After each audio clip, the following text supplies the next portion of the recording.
Muito bem, queridos. Hoje estou aqui para compartilhar um pouco da palavra do Senhor com os irmãos. E convido os irmãos a abrirem a Bíblia e deixá-la aberta, por favor, no livro de Hebreus, capítulo 12. Hebreus 12, de 1 a 13.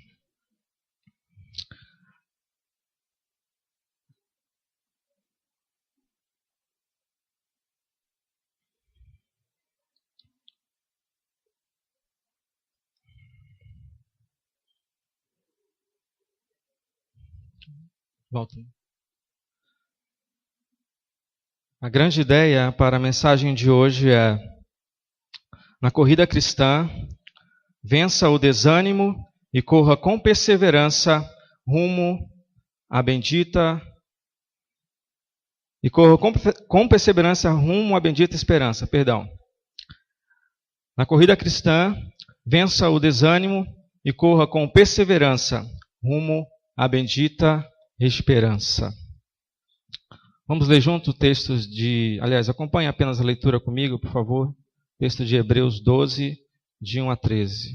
Diz assim a palavra do Senhor. Portanto, também nós, uma vez que estamos rodeados por tão grande nuvem de testemunhas, livremo-nos de tudo que nos atrapalha e do pecado que nos envolve, e corramos com perseverança a corrida que nos é proposta. Tendo os olhos fitos em Jesus, autor e consumador da nossa fé. Ele, pela alegria que lhe fora proposta, suportou a cruz, desprezando a vergonha, e assentou-se à direita do trono de Deus. Pensem bem naquele que suportou tal oposição dos pecadores contra si mesmo, para que vocês não se cansem nem se desanimem. Na luta contra o pecado, vocês ainda não resistiram até o ponto de derramar o próprio sangue. Vocês se esqueceram da palavra de ânimo que ele lhes dirige como a filhos? Meu filho, não despreze a disciplina do Senhor, nem se magoe com sua repreensão. Pois o Senhor disciplina quem ama e castiga todo aquele a quem aceita como filho. Suportem as dificuldades, recebendo-as como disciplina. Deus os trata como filhos. Pois qual filho que não é disciplinado pelo seu pai? Se vocês não são disciplinados, e a disciplina é para todos os filhos, então vocês não são filhos legítimos, mas sim ilegítimos. Além disso, tínhamos pais humanos que nos disciplinavam e nós os respeitávamos. Quanto mais devemos submeter-se ao Pai dos Espíritos, para assim vivermos. Nossos pais nos disciplinavam por curto período, segundo lhes parecia melhor, mas Deus nos disciplina para o nosso bem, para que participemos da sua santidade. Nenhuma disciplina parece ser motivo de alegria no momento, mas sim de tristeza. Mais tarde, porém, produz fruto de justiça e paz para aqueles que por ela foram exercitados. Portanto, fortaleçam as mãos enfraquecidas e os joelhos vacilantes. Façam caminhos retos para os seus pés, para que o manco não se desvie, mas antes seja curado.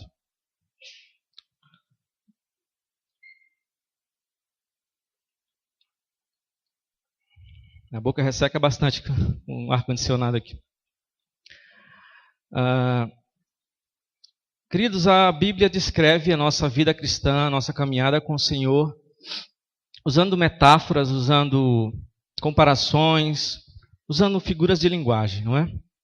Por exemplo, a palavra de Deus diz que a vida cristã é como uma semeadura, que começa quando o Evangelho é plantado no nosso coração, e pela graça maravilhosa e sobrenatural de Deus, essa semente germina, floresce e frutifica.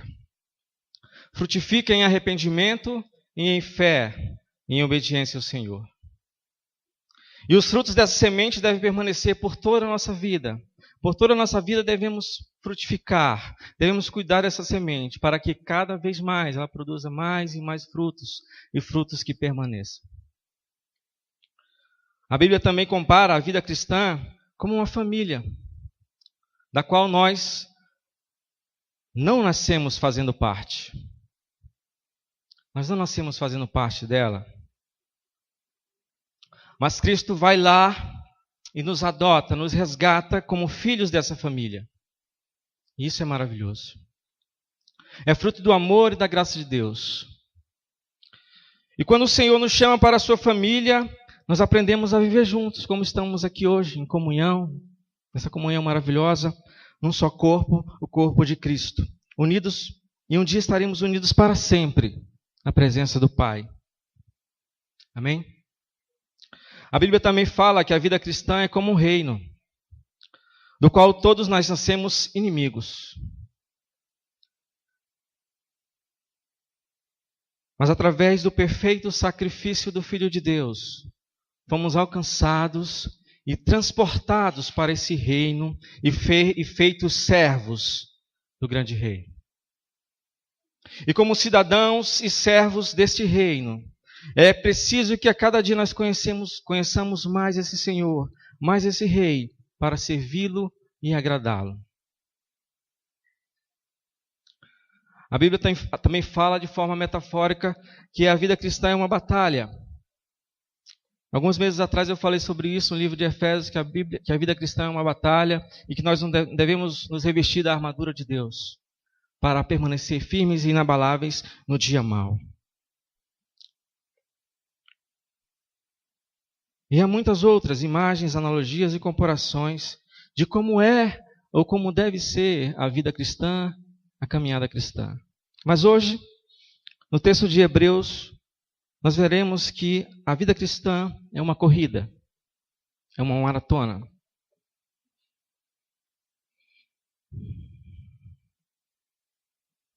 E o texto começa dizendo que é como uma disputa atlética, né? E o texto começa, como os irmãos podem ver aí, falando dessa imagem, dessa corrida, e no final também, no capítulo 12, ele vai fechar falando novamente dessa corrida. É como se fosse uma moldura fechando todo o capítulo. E no decorrer do texto você vai perceber também que no decorrer dessa corrida, dessa maratona, o Senhor, Ele nos disciplina, Ele nos treina, Ele nos exercita, Ele nos capacita. Com a disciplina parental de um pai amoroso. Isso tem muito a ver também com a corrida. A vontade de Deus para a nossa vida é que nós corramos com perseverança essa corrida, essa carreira que nos é proposta. E Jesus nunca disse que seria fácil. O tempo todo Jesus advertia contra adversários, contra as tentações do diabo, contra os tropeços, contra os falsos profetas, contra os falsos irmãos. Uma série de fatores que fazem nossa vida cristã nesse mundo ser uma maratona. Mas a vontade de Deus é que nós corramos com perseverança, com paciência, sem desistir. E por que o autor dessa carta ele usa essas imagens nesse momento histórico específico? O autor está escrevendo aqui, meus irmãos, aos cristãos, judeus convertidos ao cristianismo, os irmãos hebreus, né, sobre os alicerces e a base da vida cristã. Para lembrar a pessoa e a superioridade de Jesus Cristo. E esse tema percorre toda a carta de Hebreus. E ele conclui com uma série de exortações sobre a importância de perseverar na vida cristã. Mas por que ele gasta tanto tempo, incentivando, animando, mostrando àqueles irmãos recém-convertidos ao cristianismo, outrora do judaísmo, sobre a caminhada cristã? É porque muitos da época já estavam abandonando ou estavam em processo de abandono, de desânimo da fé. Eles já não tinham mais aquela mesma firmeza do início E muitos já haviam abandonado até a própria igreja e retornado ao judaísmo. Havia, meus irmãos, nessa época, e a razão desse desânimo era muita oposição e perseguição ao evangelho. Mas muita mesmo. Eles eram acusados de traição, de blasfêmia. Outros eram deixados por suas esposas judias. Outros demitidos dos seus empregos. Perdiam suas propriedades e bens, arrestados. Outros eram assediados pela polícia, encarcerados e até presos por causa do evangelho. Esse é o contexto aqui, no capítulo 12 de Hebreus. Um cenário hostil, que muitos estavam considerando retroceder, voltar atrás.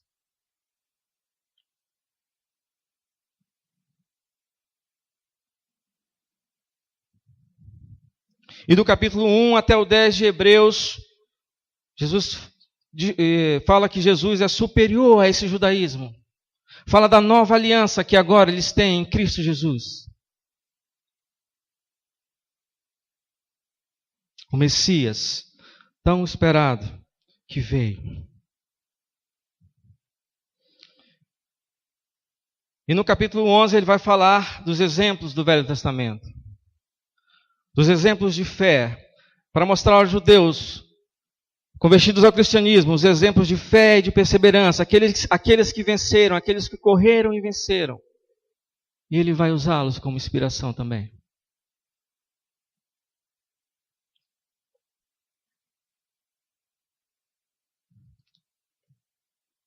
E no final do capítulo 10 ele vai dizer assim, ele vai dar um incentivo a perseverar, a continuar.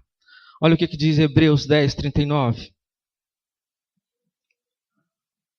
Nós, porém, não somos dos que retrocedem e são destruídos, mas do que creem e são salvos. Perseverem. Nós não devemos retroceder. Nós não somos desses que retrocedem e são destruídos, mas dos que creem e são salvos. Então, meus queridos, nos versículos 1 e 2, temos umas instruções de como correr essa maratona. Acompanhe na sua Bíblia aí o versículo 1, por favor. Portanto, também nós, uma vez que estamos rodeados por tão grande nuvem de testemunhas, livremo-nos de tudo que nos atrapalha e do pecado que nos envolve, e corramos com perseverança a corrida que nos é proposta, tendo os olhos fitos em Jesus, autor e consumador da nossa fé. Já avançando no 2. Vamos parar por aqui um minuto. Então, o autor lança esse apelo a perseverar nessa corrida. Max? Não, fica tranquilo, hoje eu não vou falar de você. Brincadeira. Tá tudo bem? Imaginem vocês, meus irmãos, todos vocês aqui. Imaginem agora que vocês estão no 1º século. E vocês estão num estádio ou numa arena. E vocês vão correr numa pista, uma corrida. E você vai correr uma corrida de longa distância. Você não vai correr 50 nem 100 metros, não. Você vai correr uma corrida de fundo, uma corrida grande, uma corrida de longa distância. Que vai exigir de você um alto desempenho. Conseguiram imaginar aí? No 1º século, aquela roupinha, né? Não é essas roupas modernas de hoje não, tá?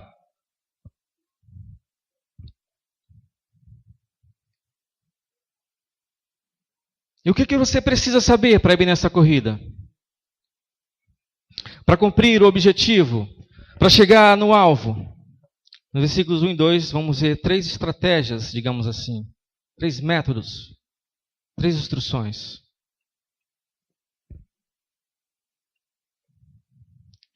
Observe que o texto diz: vocês estão rodeados por uma nuvem, grande nuvem de testemunha. Quem são? Que nuvem é essa? Que testemunhas são essas? São os exemplos de fé do capítulo anterior, do capítulo 11. Abel, Enoque, José, Abrão, Isaac, Jacó, Gideão, Samuel, Davi, Jefté, Daniel, Sansão, nós vimos na IBD, e muitos outros. Tantos que são uma nuvem de testemunhas. Olha, vocês estão rodeados dessas pessoas. Mas não confunda, não é que eles estão olhando para você e vendo você nessa corrida e torcendo para você. Não. Não é isso.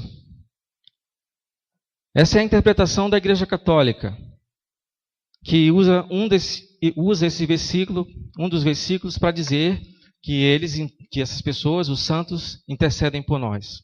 Nós podemos pedir a Ele e Ele vai interceder ao Pai. Não, nada disso. Não é a doutrina da mediação dos santos. Mas a palavra testemunha aqui, irmãos, a melhor tradução dela do grego significa mártir. Mártir. O mártir era alguém que dava testemunho de alguma coisa ao ponto de morrer por ela. Então, vocês estão rodeados por essa grande nuvem de mártires. Observem ela. Olhem o que eles fizeram.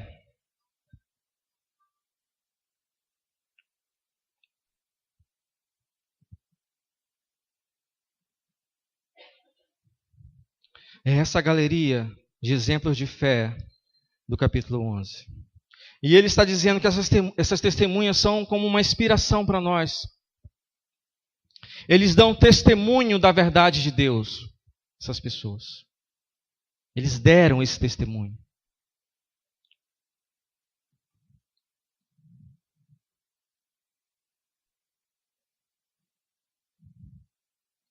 Eles já correram, venceram e são um exemplo para nós.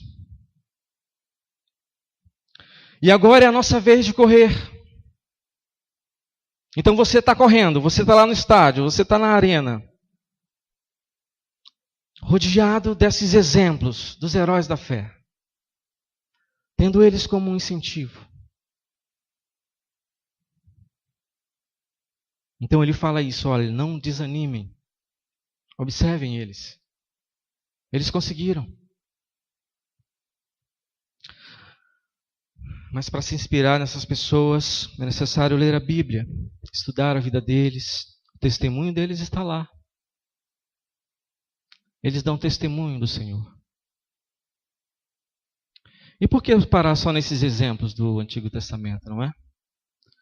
Quando a carta de Hebreus foi escrita, o Novo Testamento ainda não tinha terminado, não estava completo, mas nós podemos acrescentar exemplos como Paulo, como Pedro, os apóstolos, muitos outros. Testemunhas. E não somente isso, veja biografias, né, de homens como Spurgeon, Moody, C.S. Lewis, Lutero e muitos outros. Veja os missionários em países que sofrem perseguição. Veja os missionários que estão nas terras indígenas, e hoje nós temos um casal aqui.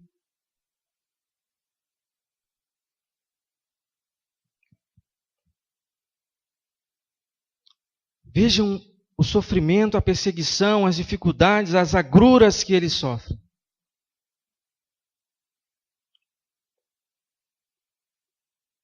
E se pergunte, do que eu estou reclamando?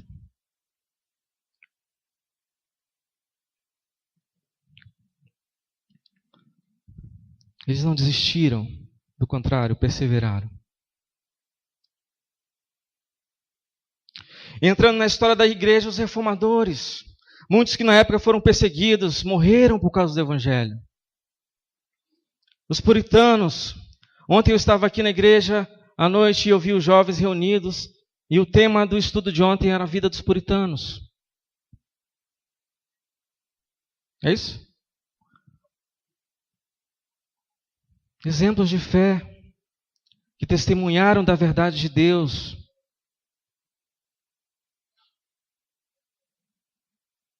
Estamos cercados de testemunhas. Então, primeira estratégia, primeiro método para correr esta maratona. Olhe ao redor e veja o exemplo dos vencedores. Olhe ao redor e veja o exemplo dos vencedores. Então já passamos por essa estratégia, acabamos de ver. Segunda estratégia.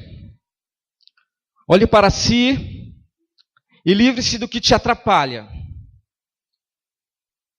Do que te atrapalha e daquele pecado tenaz, aquele pecado insistente que te assedia.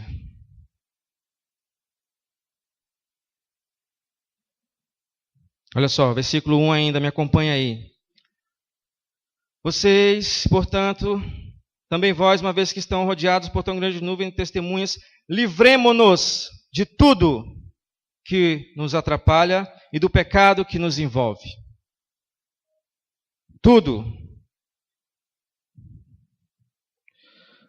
Precisamos se livrar de tudo que pode diminuir o nosso passo. E aqui ele está falando de coisas lícitas que não são necessariamente pecado, mas também de coisas ilícitas que podem atrapalhar e também de pecados que podem nos seduzir e nos fazer desviar do nosso alvo. E perceba que o autor não especifica qual é o pecado. Talvez pelo contexto aqui seja o pecado da incredulidade. Os irmãos estavam incrédulos.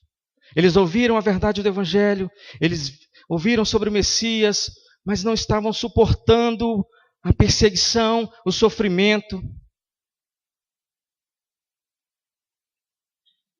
Talvez tenha sido a incredulidade. E foi a incredulidade que impediu o povo de Israel de entrar na terra prometida. E é a incredulidade que muitas vezes nos atrapalha também na nossa jornada cristã.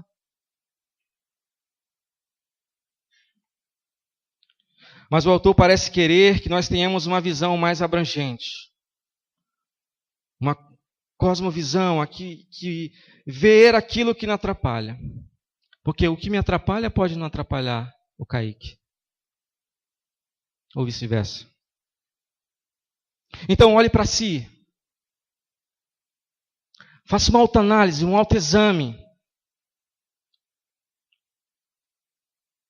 O que tem te atrapalhado?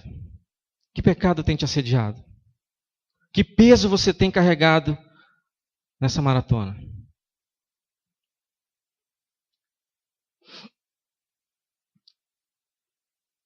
Ele não especifica o pecado, mas ele quer que todos tenhamos a mesma consciência, que é deixar tudo que nos atrapalha.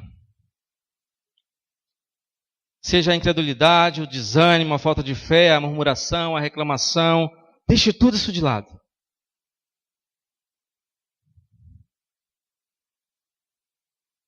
Pode ser também aquela picuinha com o irmão da igreja, que não fala com você, que não pode entrar na mesma escala do berçário com você, porque vocês nem se falam, estão na mesma igreja.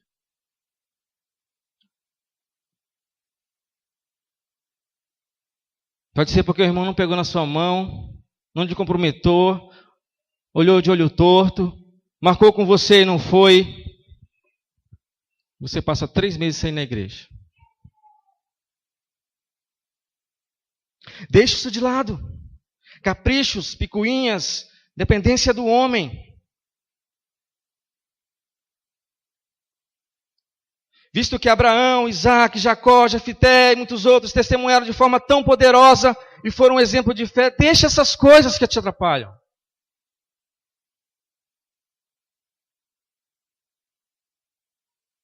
Deixa de ficar ferido, meu querido. Deixa de ficar emburrado, de mimimi, por causa de um aperto de mão que você não recebeu. Porque você passou ali na recepção e o irmão não lhe cumprimentou.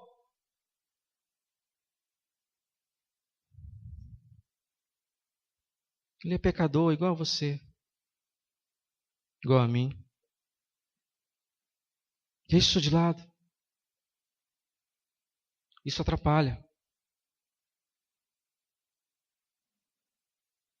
Deixa os embaraços. Tem irmãos que não vai mais para o culto porque foi mostrar um projeto ao pastor, ele nem deu bola. Não vou mais para o culto.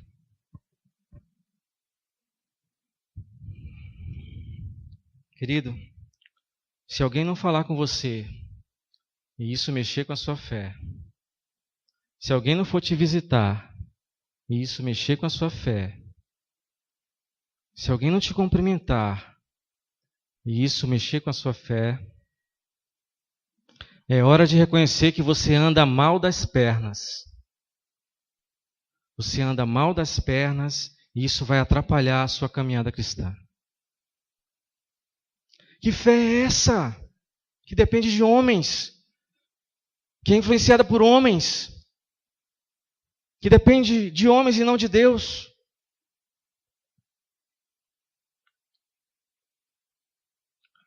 Qual a sua motivação de vir aqui nessa igreja?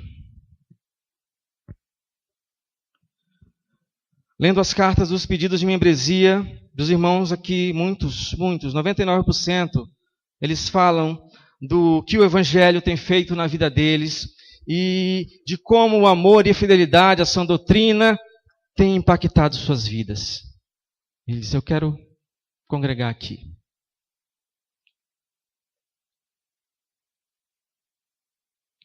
Se essa não for nossa motivação, queridos, o resto pouco importa. O resto são detalhes. Então deixe esses embaraços, deixe essas coisas que atrapalham. Olhe para os heróis da fé, olhe para Daniel, que fechou as bocas dos leões, olhe para Davi, que venceu exércitos. Deixe essas coisas, pare de criar expectativas em homens pecadores, ilimitados. Pare de depender de homens e olhe somente para Cristo.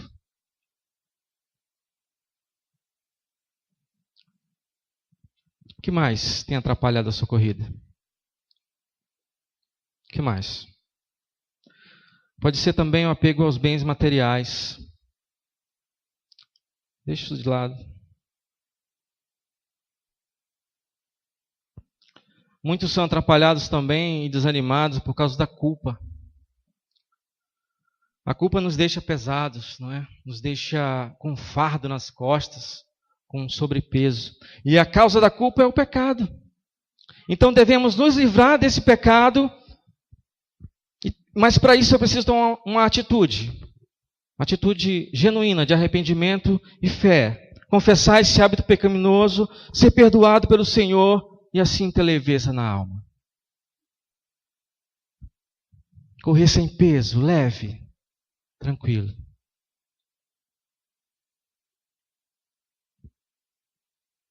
Ainda no versículo 1, acompanhe aí, por gentileza.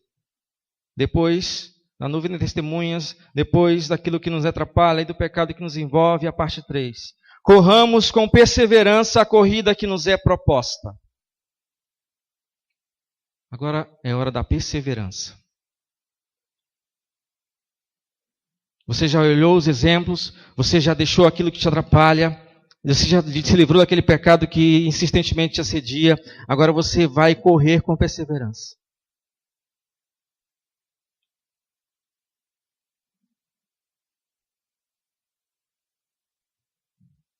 E como eu disse, não é uma corrida curta, não é uma corrida de 100 metros, de 50 metros, é uma maratona. É uma corrida de longa duração e é fundamental dedicação total e exclusiva para chegar ao final. Agora veja bem, nós estamos vendo o que é preciso para concluir a corrida com perseverança. Mas uma coisa é mais importante. Uma estratégia aqui é a mais importante. Talvez você até consiga chegar não cumprindo as outras duas, que já é difícil.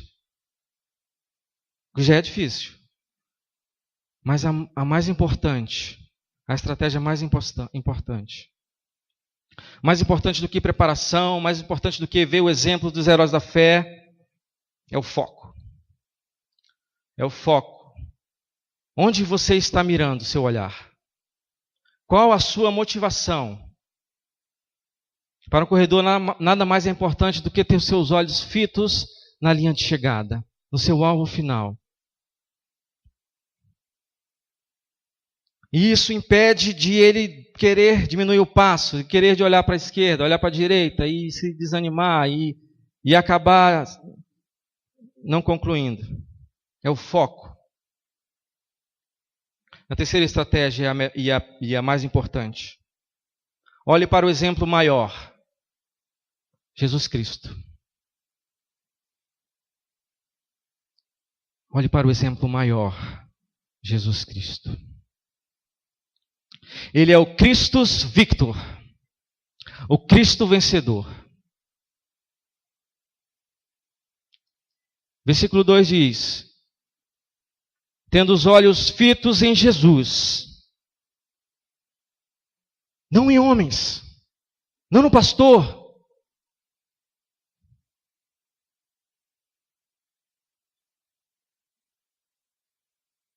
tendo os olhos fitos em Jesus. Sabe, irmãos, eu já vi pessoas que abandonaram a igreja por motivos tão banais. Eu já vi, não me contaram. Pessoas que abandonaram a fé porque dizia que na igreja só tinha gente falsa.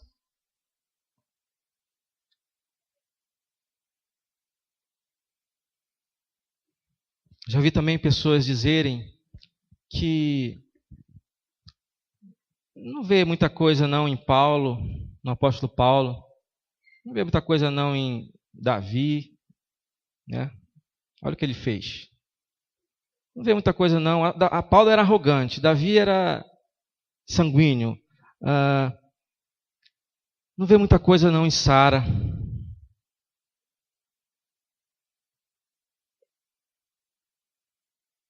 Já ouvi pessoas falarem isso. Essas pessoas deram um bom testemunho e foram imperfeitas também.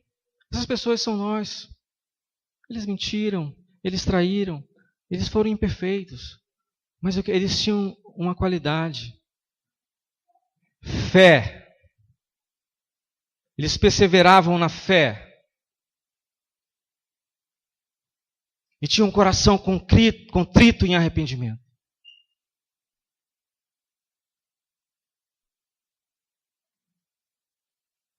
Então, se Paulo não é grande coisa para você, se Davi não é grande coisa para você, se Daniel não é grande coisa para você, olhe para Cristo.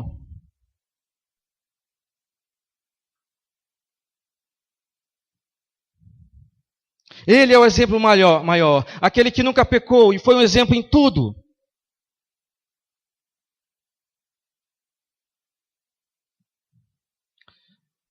Preste bem atenção. Pessoas vão lhe decepcionar. Eu vou lhe decepcionar e já decepcionei muitos aqui. Jesus não vai. O Senhor Jesus não vai. Olha o que diz Salmos 34, 5. Mas os que olham para Ele estão radiantes de alegria. Seus rostos jamais mostrarão decepção. Mantenha os olhos fitos em Jesus. E você estará sempre radiante de alegria. E o versículo 2 segue. Fitos em Jesus, autor e consumador da nossa fé. Final do capítulo 2. Cristo é quem opera em nós a fé, do início ao fim. É Ele que tornou a fé possível. É Ele que gera em nós fé, que sustenta essa fé. Ele mesmo coloca o toque da fé em nós, através do seu Espírito Santo, através da pregação do Evangelho. Quando ouvimos o Evangelho de Cristo, recebemos o toque da fé. Então Cristo é o primeiro exemplo de fé, o maior de todos, o autor, em quem a fé foi aperfeiçoada. Em Jesus você vê a operação da fé do início ao fim. Na vida humana de Jesus você vê o projeto de fé completo e consumado.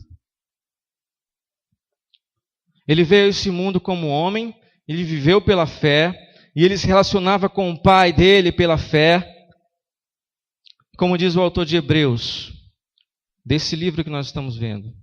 Ele aprendeu a obediência por meio do que sofreu. Como homem perfeito, Jesus creu no Pai. E ele aprendeu a obedecer por meio do que sofreu. Olha o que diz Hebreus 5, de 8 a 10. Embora sendo filho, ele aprendeu a obedecer por meio daquilo que sofreu.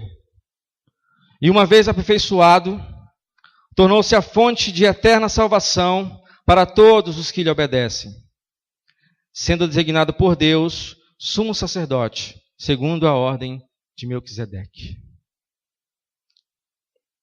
E aqui eu abro e fecho um parêntese com a seguinte indagação.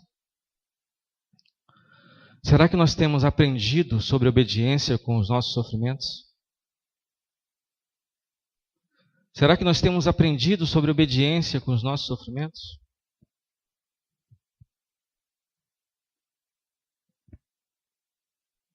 Segunda parte do capítulo 2. E ele, acompanhe na sua Bíblia, por favor. Pela alegria que lhe fora proposta. Foi proposta para ele uma alegria grandiosa. Suportou a cruz, desprezando a vergonha, e assentou-se à direita do trono de Deus. Que alegria é essa? Foi nessa alegria que residiu a fé de Jesus. Que alegria é essa? Alegria do quê? Alegria da vitória, alegria do triunfo, alegria de poder ver a realização da obra da redenção. A alegria da ressurreição, a alegria de se assentar à direita do Pai depois de tudo isso e receber todo o poder, glória e majestade nos céus e na terra. Isso foi a alegria proposta ao Senhor. Então, pela fé no Pai, Cristo suportou a cruz, porque ele tinha em vista a alegria prometida. E isso é fé.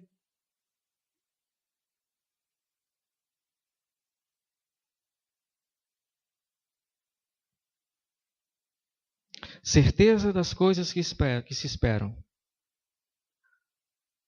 Fé.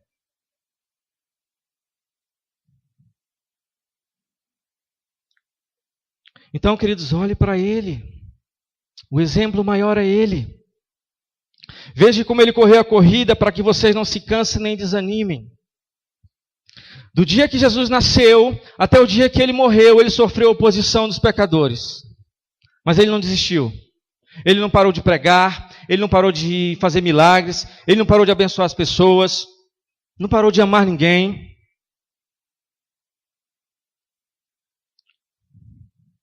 Foi traído, abandonado, contradito, atacado, acusado injustamente, julgado injustamente, cuspido, esbofeteado, chicoteado, torturado, morto, sepultado. E o que ele ganhou no final? A vitória.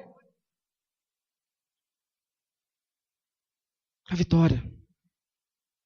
Nós também podemos correr essa corrida olhando firmemente para Ele, convictos da esperança bendita, da bendita esperança que é Ele. E que através dele nós conseguimos. Por sua graça e misericórdia nós conseguimos também.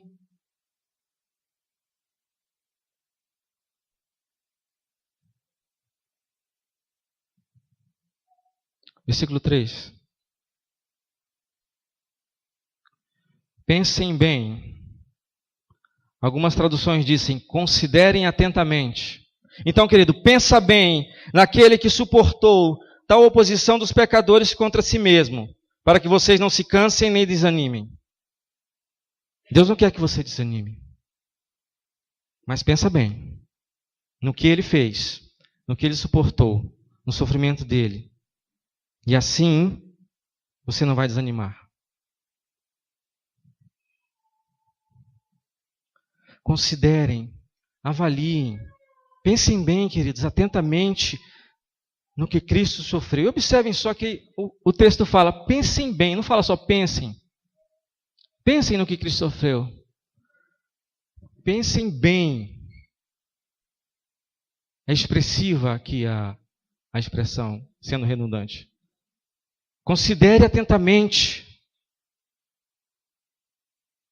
Não fala só considere, fala atentamente.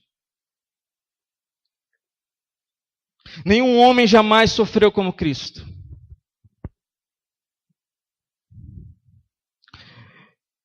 E uma das formas de tortura da época Uma delas era o flagelo romano, o terrível e temido flagelo romano.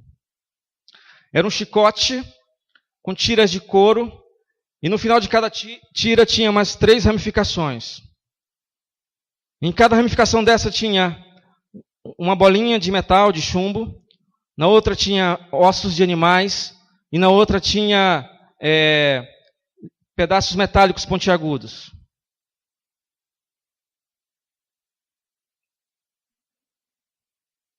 E à medida que as costas eram açoitadas, as bolinhas de chumbo causavam hematomas terríveis. Os ossos de animais laceravam a carne. E os metais pontiagudos se cravavam na carne. E quando o soldado romano, sem nenhuma piedade, levantava o braço de novo para dar o próximo açoite, pedaços de carne eram arrancados.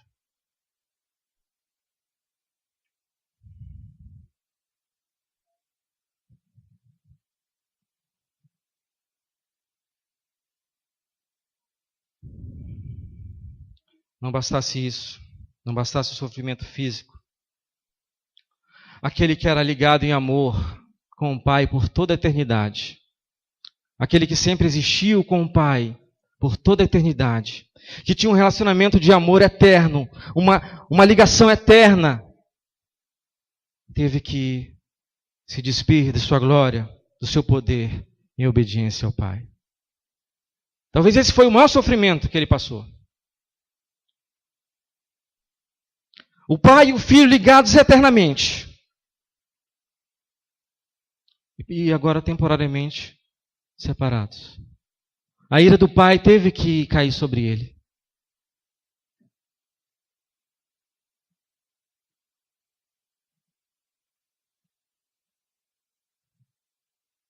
Alguém pode apagar as luzes, por favor? Aqui da frente.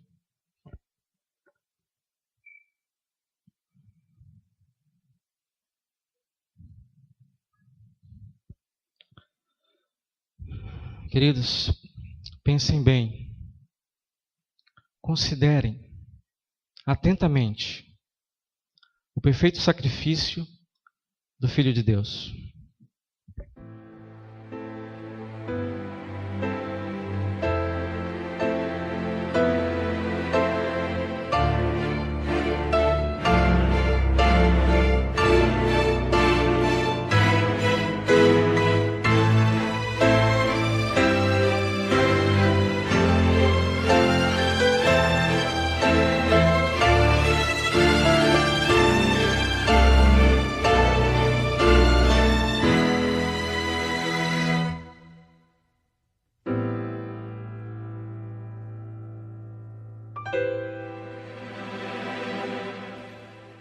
Cada vez mais lentos são os passos de Jesus naquela longa estrada em Jerusalém. Cansado, ferido, machucado, humilhado, não há palavras que descrevam esse quadro de horror. Naquela rua empoeirada vão as marcas da cruz. Seu sangue escreve a história de um Deus de amor. Não há quem o ajude. Muitos fogem, muitos choram. Seu olhar quase se apaga, mas ele segue, não para. As mãos, os pés, os cravos a ferir seu corpo à cruz. A dor, a coroa que ele usou, Jesus pagou. Foi tudo por amor. Seu perfeito sacrifício trouxe graça e perdão a mim. Eu jamais irei compreender sua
Sabe o que ele fez com a vergonha da cruz?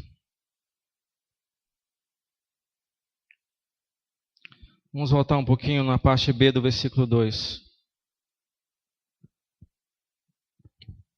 Ele, pela alegria que lhe fora proposta, suportou a cruz, desprezando a vergonha. Desprezando a vergonha. Ele desprezou a cruz.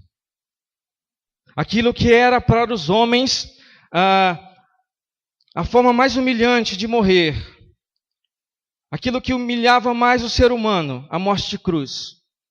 O mais vergonhoso, o mais humilhante do que os açoites, as chicotadas, as cusparadas na cara.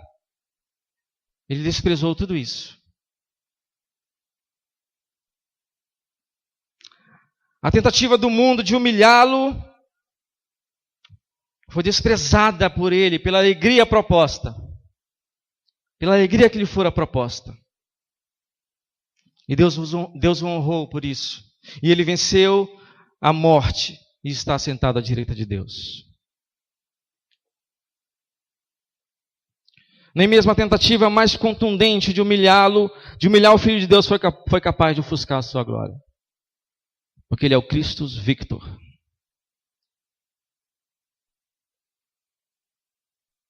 Pensem bem nele.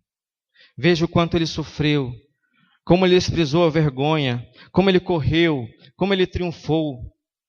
Então, queridos, quanto mais nós consideramos isso, quanto mais nós pensamos bem nisso, mais temos forças para seguir em frente. É nele que perseveramos. É através dele que perseveramos em nossas aflições, na nossa corrida cristã. Quanto mais nós consideramos o triunfo de Cristo, mais percebemos que o nosso sofrimento não é em vão. Aqueles que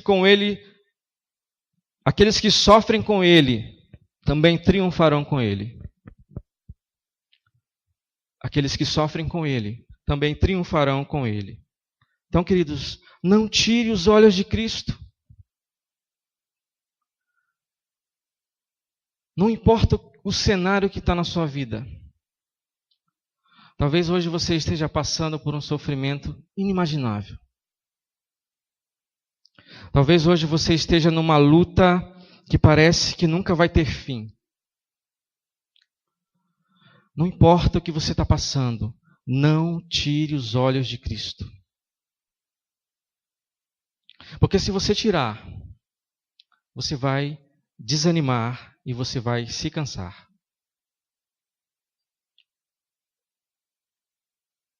Então, queridos, isso nos leva a uma reflexão. Anote aí no seu boletim. Como você está correndo a sua corrida cristã? Pergunte-se a si mesmo. Como você está correndo a sua corrida cristã? Você está fazendo todo o esforço possível para terminar bem essa corrida? Como o pastor Joveci diz, mais importante que começar bem é terminar bem. Você tem se livrado de tudo que pode te atrapalhar? Você tem se livrado, você tem evitado, você tem fugido daquele pecado que tenta te envolver, como diz o versículo 1, aquele pecado que tenazmente, insistentemente assedia? Ou você tem alimentado seu pecado?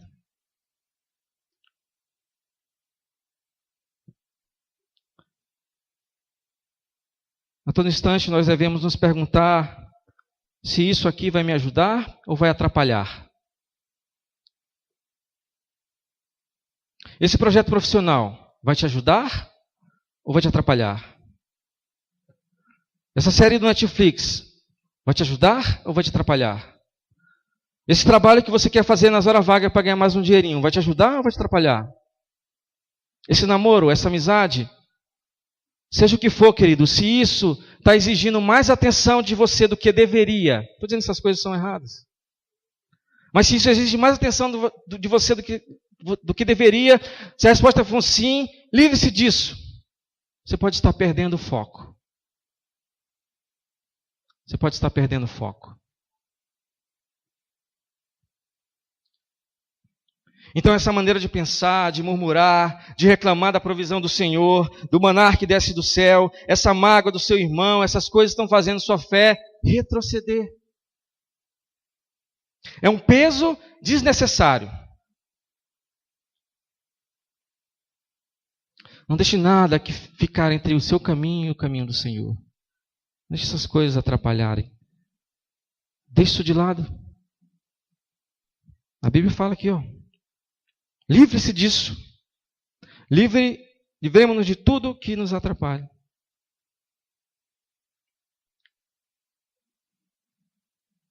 Então, queridos, aconteça o que acontecer, venha o que vier, seja o que for, não tire os olhos do Senhor. Olha o que diz em Isaías 40:31. Mas aqueles que esperam no Senhor renovam as suas forças. Voam bem alto como águias, correm e não ficam exaustos, andam e não se cansam. Está vendo? Se você espera no Senhor, se você confia, se os seus olhos estão fitos nele, você vai correr e não vai se cansar.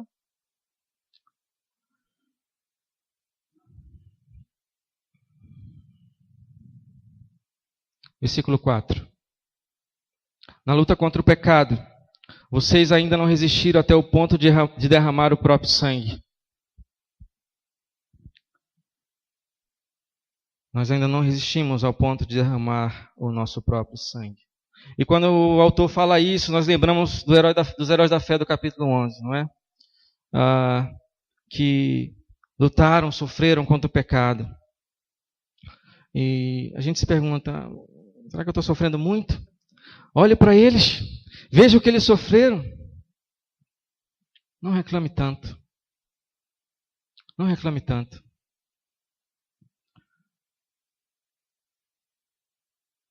Você já se fez essa pergunta? Por que é tão difícil? Por que tinha que ser tão difícil? Será que Deus não podia dar uma aliviada nessa corrida? Não podia dar uma aliviada nos corredores aí? Por que essas lutas, essas provações são tão difíceis? Querido, infelizmente eu te digo que pode piorar. Pode piorar. Porque ele está dizendo aqui, ó, vocês ainda não resistiram até o ponto de derramar o próprio sangue. Está difícil para você? Ainda não foi tão difícil quanto foi para Cristo. Nós ainda não resistimos como Ele resistiu.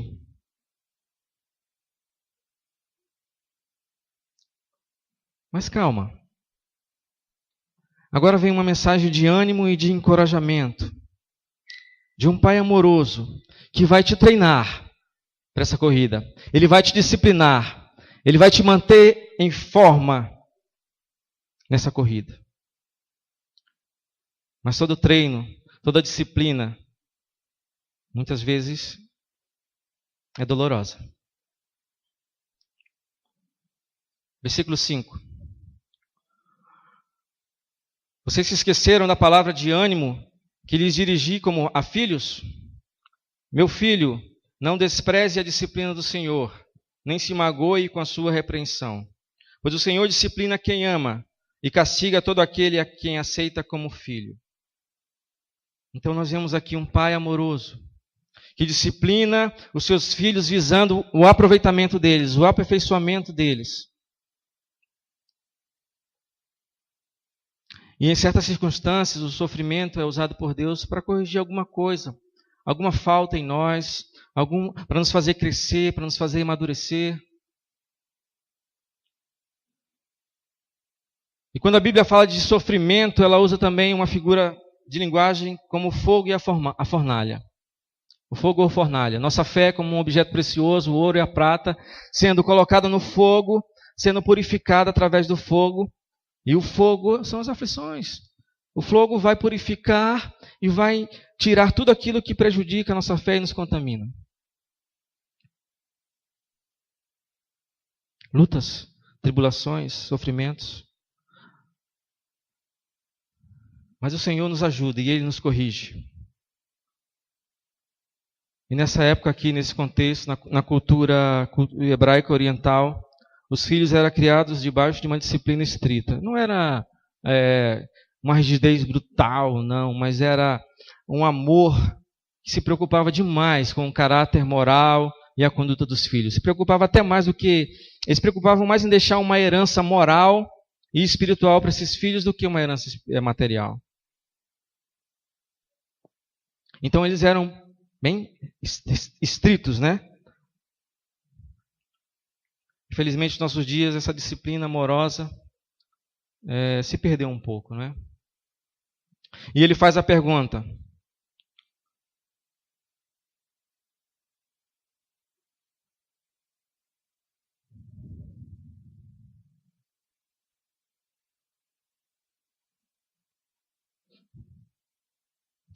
qual o pai que não disciplina o seu filho? Qual é o pai que não disciplina seu filho? É como se ele dissesse: ora, é impossível haver alguém que não discipline o seu filho. Quando ele pergunta, ele está falando isso. É impossível haver alguém que não discipline um filho. Mas se fosse nos dias de hoje, se perguntasse isso, qual é o pai que não disciplina o seu filho? A resposta seria muitos. Muitos.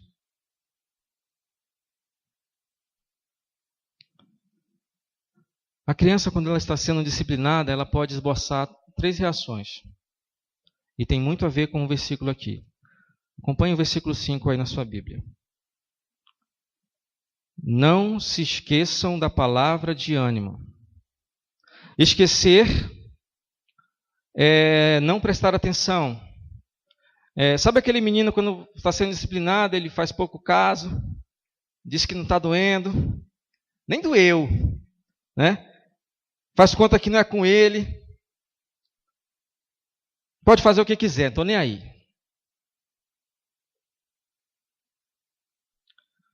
Não se esqueça da disciplina, da palavra de ânimo que o Senhor dirigiu aos filhos.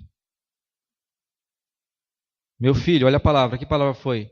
Não despreze, ou não menospreze. Menosprezar é pior do que esquecer. É endurecer o coração, é colocar a culpa em Deus. Isso é menosprezar a disciplina do Senhor.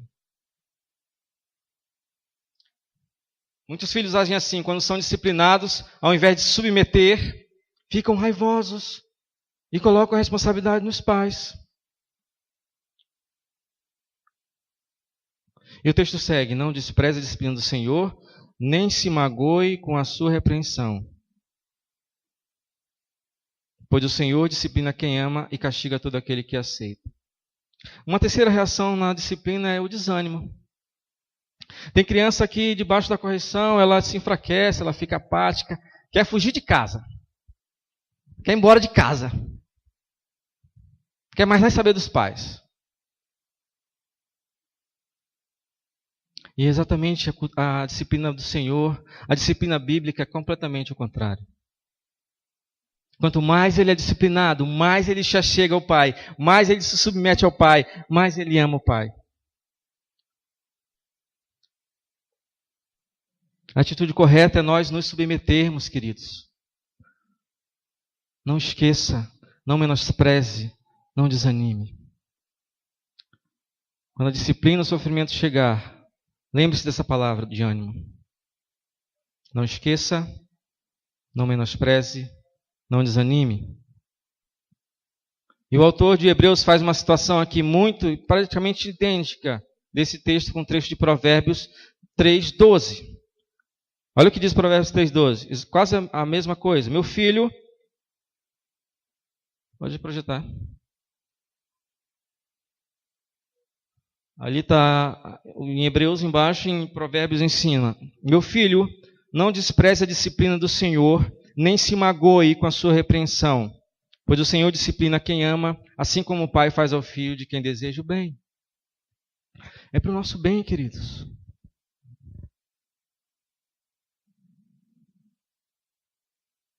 Diante da disciplina, desse treinamento, dessa proteção amorosa do Senhor sobre os filhos, nós podemos perceber que Ele está no controle de tudo.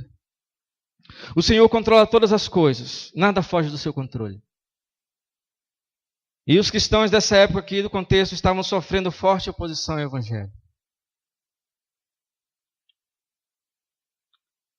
Então eu trago mais uma reflexão para nós. O que você tem passado? Anote aí no seu boletim. O que você tem passado? Como o seu Pai Celestial tem treinado e disciplinado você? Como o Senhor Jesus tem treinado e disciplinado você nessa sua corrida? O que você tem passado? Nada que acontece com a gente, com você, comigo é por acaso. Tudo tem um propósito. Nós estamos sob treinamento.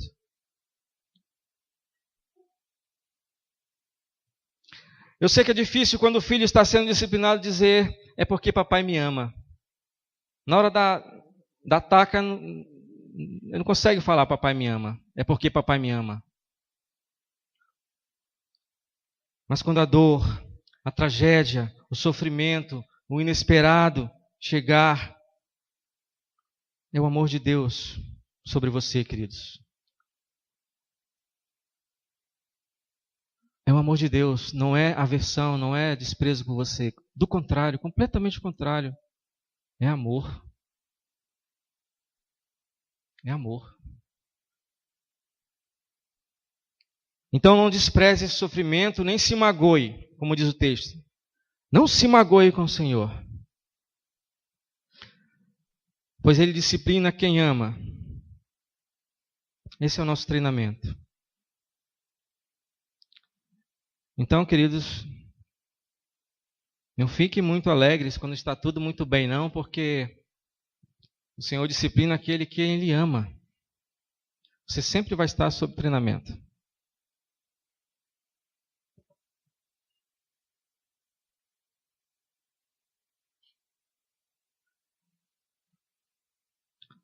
E no versículo 11 ele fala dos que estão sendo treinados, fazendo essa junção, esse amálgama do corredor com o treinador. Olha o que diz o versículo 11, no capítulo 12 de Hebreus, que nós estamos vendo, expondo.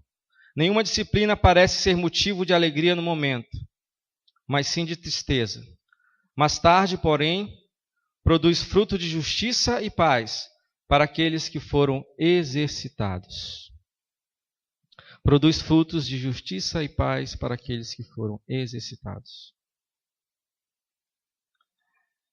Interessante, quando eu disciplinava o meu filho mais velho, e eu conversava com ele, depois eu disciplinava, dizia porque eu o amava, depois de tê-lo disciplinado, que era para o bem dele. É interessante, o primeiro filho, né, as reações que o pai aprende, né, com o primeiro filho. O que ele aprende? logo em seguida ele estava me abraçando, como se nada tivesse acontecido.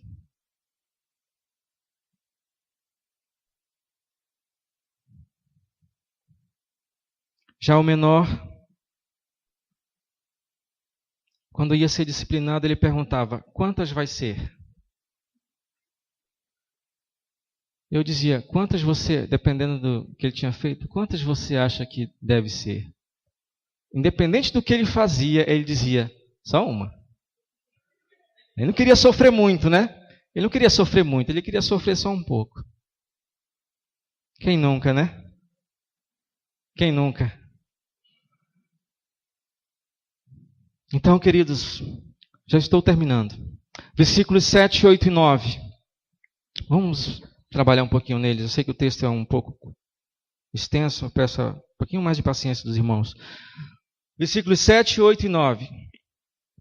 Faltam só 8 folhas. Não, brincadeira. Suportem as dificuldades, recebendo-as como disciplina. Deus os trata como filhos. Pois qual o filho que não é disciplinado por seu pai? Se vocês não são disciplinados, a disciplina é para todos os filhos. Então vocês não são filhos legítimos, mas sim ilegítimos. Além disso, tínhamos pais humanos que nos disciplinavam, e nós os respeitávamos. Quanto mais devemos submetermos, olha a palavra, submetermos ao Pai dos Espíritos, para que assim vivamos.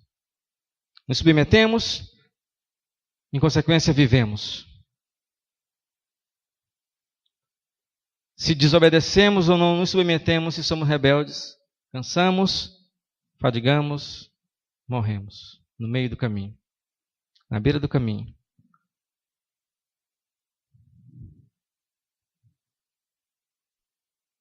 Morrer de cansaço, estou falando, entendeu? Desanimou. Então, queridos, suportem a disciplina. Por que devemos suportar a disciplina? Porque ela só confirma que nós somos filhos de Deus. Ora, se o pai carnal disciplina, imagina o espiritual. Ele não nos abandona e ele quer nos ensinar a treinar, ele quer nos treinar. Então, na cultura bíblica da disciplina, se submeta e viva. Versículo 9. Se submeta e viva.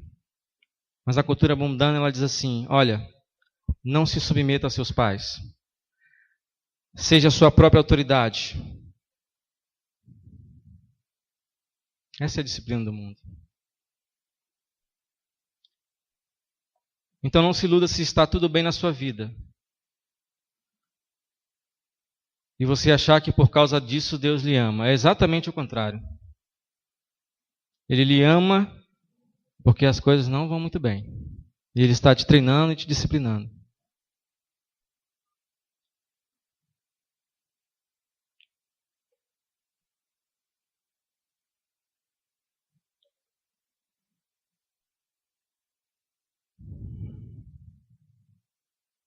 Versículos 10 e 11. Nossos pais nos disciplinavam por curto período, segundo lhes parecia melhor. Mas Deus nos disciplina para o nosso bem, para que participemos da sua santidade. Nenhuma disciplina parece motivo de alegria no momento, mas sim de tristeza. Mais tarde, porém, produz frutos de justiça e paz para aqueles que por ela foram exercitados.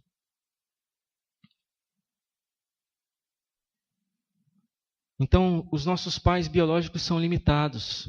Eles disciplinam por um curto período e conforme lhes convinha. Ele achava que era 5 lapadas, era 5 lapadas.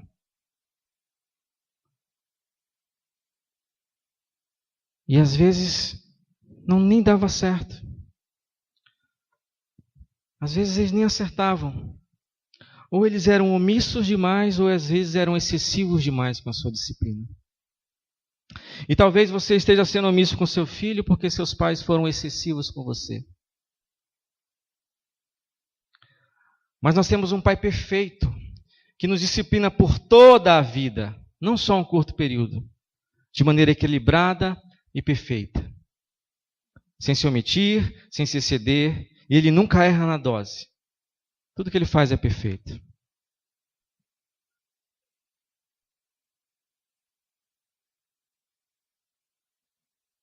Mais uma reflexão para a nossa vida. Como você está lidando com a disciplina de Deus? Como você está lidando com a disciplina de Deus? Você está se submetendo? Ou você está ficando magoado com o Senhor? Rebelde? Finalmente, versículos 12 e 13. Portanto, fortaleçam as mãos enfraquecidas e os joelhos vacilantes. Façam caminhos retos para os seus pés, para que o manco não se desvie, mas antes seja curado.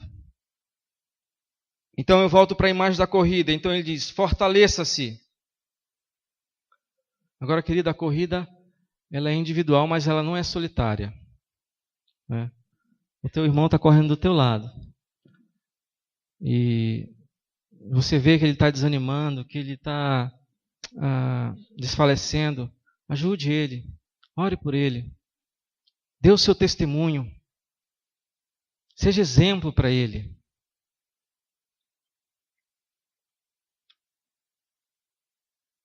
Talvez você ainda nem tenha iniciado essa corrida. Porque ela começa no momento em que nós somos alcançados pela graça do Senhor. E somente por essa graça salvadora que podemos concluir essa corrida. Portanto, se você nem começou ainda, renda-se a Cristo em arrependimento e em fé e se submeta ao senhorio dele.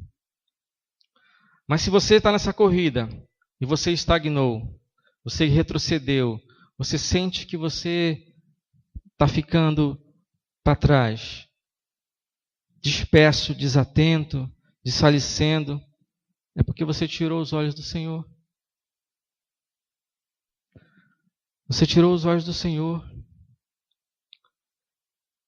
E você talvez esteja olhando mais para o mundo. Talvez você esteja mais preocupado em avançar no seu trabalho, em avançar nos seus estudos, em avançar em qualquer área que seja, e esqueceu de avançar na vida cristã. Então a palavra diz, pare, arrependa-se e livre-se de tudo que te atrapalha de correr. Então, queridos, quando o sofrimento chegar, quando o treinamento de Deus vier, não tem problema você ficar triste, você chorar de dor. Não tem problema nenhum disso você questionar o Senhor. Como o pastor diz, ele não é de porcelana, ele não vai quebrar. Mas não desanime, não menospreze e não se esqueça que tudo isso acontece por um propósito. E porque Deus lhe ama, Ele está te treinando. Isso é sinal do favor de Deus. Concluindo, eu volto para o versículo 3. E eu peço que todos fiquem em pé agora. Por favor.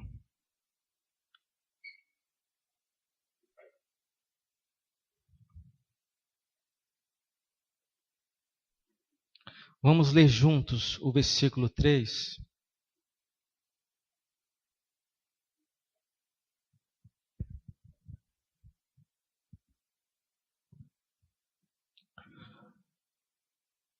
Vamos lá? Pensem bem naquele que suportou tal oposição dos pecadores contra si mesmo, para que vocês não se cansem nem desanimem. Vamos orar. Querido Deus e Pai, muito obrigado por ouvir as nossas orações e muito obrigado porque essa palavra falou muito comigo, Senhor, durante vários dias. E a minha oração é que tenha também falado e confrontado os meus irmãos, assim como me confrontou e expôs tantas coisas erradas, tantas coisas que eu tenho feito que tem atrapalhado a minha vida cristã, a minha corrida, tantas coisas que eu tenho, tantos pecados que preciso me livrar deles para continuar essa corrida. Ó Deus, disciplina-nos, Pai. Nos treine, nos aperfeiçoe, para que nós aprendamos a correr essa corrida. Faz de nós corredores de alto desempenho. Exemplo para aqueles que estão mancando, aqueles que estão claudicando, como o texto fala. E que possamos também ajudar uns aos outros nessa corrida. Sempre, sempre olhando para aquele que é o exemplo maior, em que os nossos olhos devem estar fitos, em que nós devemos sempre confiar e esperar. O Senhor Jesus, a bendita esperança, o Cristo vencedor.